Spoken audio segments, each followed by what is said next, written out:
Hi, I'm Musical Sky. In today's Read Aloud, we're gonna read My Violin Is Not Broken by Evelyn Grundy. A story of passion, perseverance, and grit.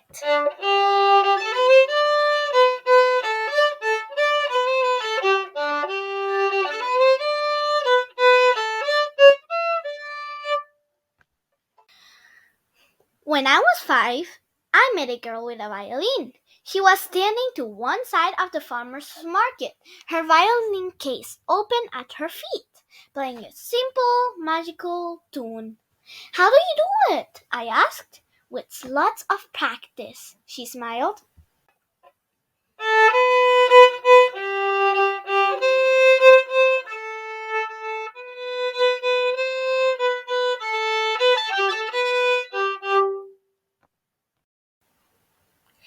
I want a violin, I squealed that night. Learning an instrument takes lots of practice, my parents replied.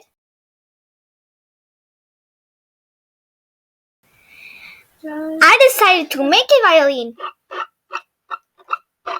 My parents seemed impressed.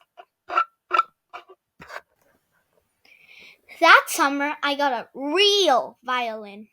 I clutched it tightly all the entire way home, eager to hear it sing.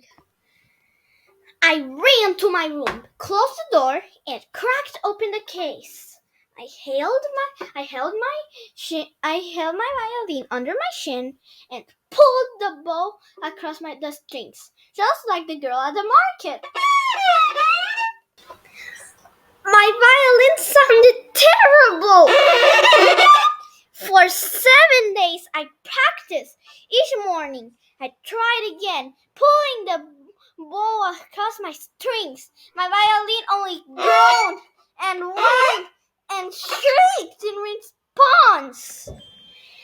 My violin is broken! I yelled on Friday evening.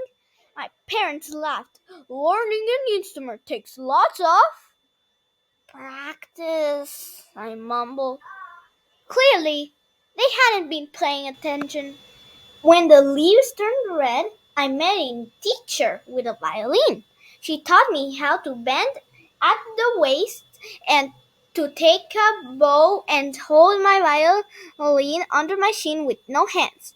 She told me to practice that, just that, for a whole week. But I want to play all the notes, I pleaded. You will, she smiled. Learning an instrument takes lots of practice. Lots of practice.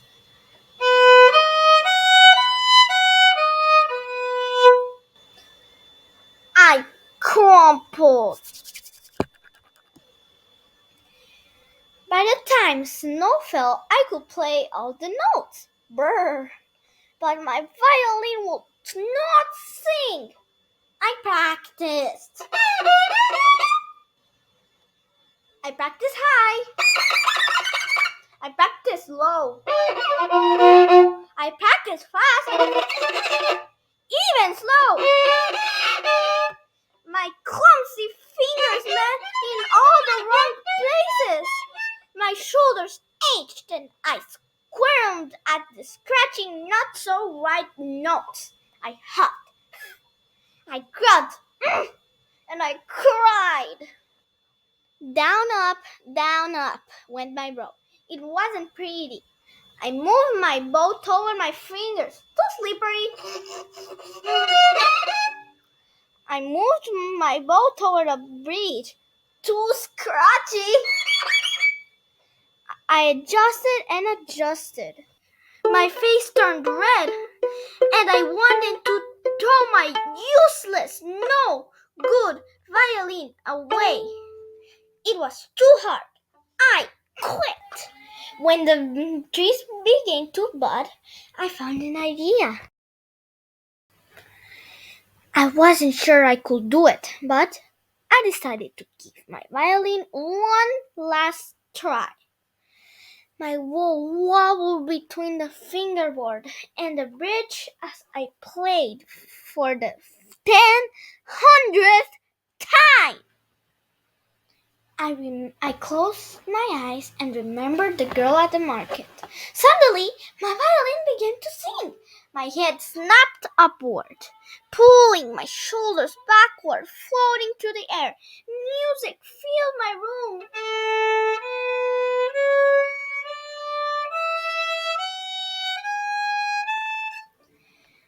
Confidence danced inside me as I realized I could play Twinkle Twinkle 6 different ways.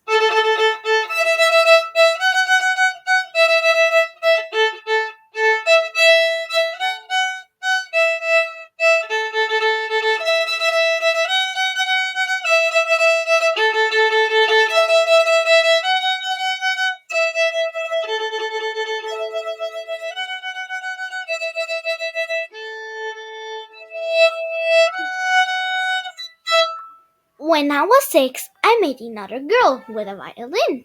This time, I was the girl. I was standing to the side of the market, playing a simple tune which sounded the best I knew it would.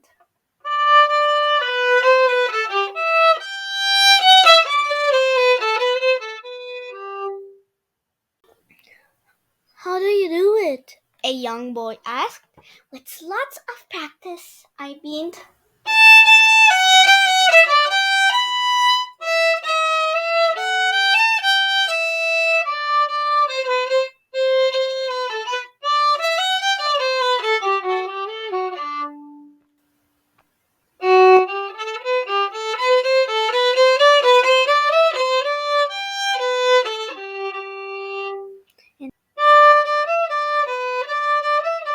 And that was the end of our story.